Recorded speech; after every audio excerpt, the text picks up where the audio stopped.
서원과 향약에 대해 살펴보도록 하겠습니다. 자, 서원이란 과거 조선시대 때 지방에서 교육과 제사의 기능을 담당하던 곳이었다라고 여러분들 기억하시면 되겠습니다. 자, 사림 세력이 지방에 설치했고 성리학을 연구하거나 양반의 자제를 교육하는 교육의 목적과 그 다음에 선현의 제사를 담당하는 제사의 목적을 담당하고 있던 곳이 서원이다 라고 기억하시면 첫 번째 되겠고요. 자, 그럼 볼게요. 지금 여기 서원의 지도가 나오는데 첫 번째 여기 앞부분까지 있는 입교당을 중심으로 한 서재와 동제 지역은 여기는 교육을 담당하는 곳, 그 다음에 존덕사라고 불리는 여기를 중심으로 제사를 담당하던 공간이었다. 이렇게 보통 두 가지 공간으로 나눠지게 됩니다.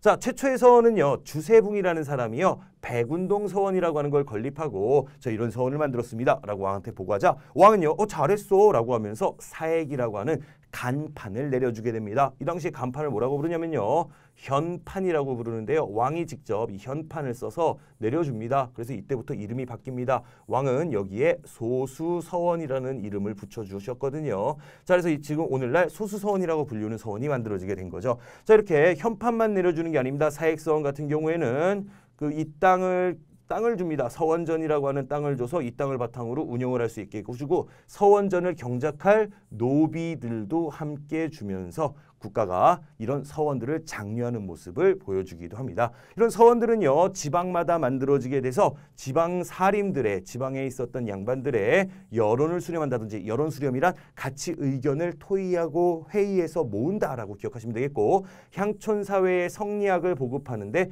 큰 기여를 하게 됩니다. 바로 우리가 뒤에 배울 향약을 적극적으로 이끄는 것도 바로 이런 서원이라는 곳에서 중심된다라고 보시면 되겠습니다. 자, 두 번째 향약이라고 보겠습니다. 향약은요. 어느 농촌국가라고 하는 농업국가라고 하는 농촌에는요. 항상 모든 일을 함께하는 공동체 조직이 있었습니다. 고려시대에 있었던 공동체 조직은 고려의 국교인 불교를 바탕으로 따라서 조선시대의 지방의 공동체 조직을 성리학적 바탕으로 만들려고 하는 자치규약, 유교윤리를 결합한 자치규약이 바로 향약이라고 보시면 되겠습니다. 자, 지방의 지배자들이죠. 사림이라고 하는 사람들이 적극적으로 보급했고 목적은 당연히 성리학적 사회 질서를 만들고 사림 자신들의 향촌 지배력을 강화하려는 목적이었다. 라고 기억하시면 되겠죠. 자, 대표적인 사람은 조광조가 여시향약이라고 하는 중국의 책을 번역해서 보급하기 시작했고 그 이후에 이황과 이이 같은 사림의 노력으로 전국적으로 확산되었던 것이 바로 향촌의 자치규약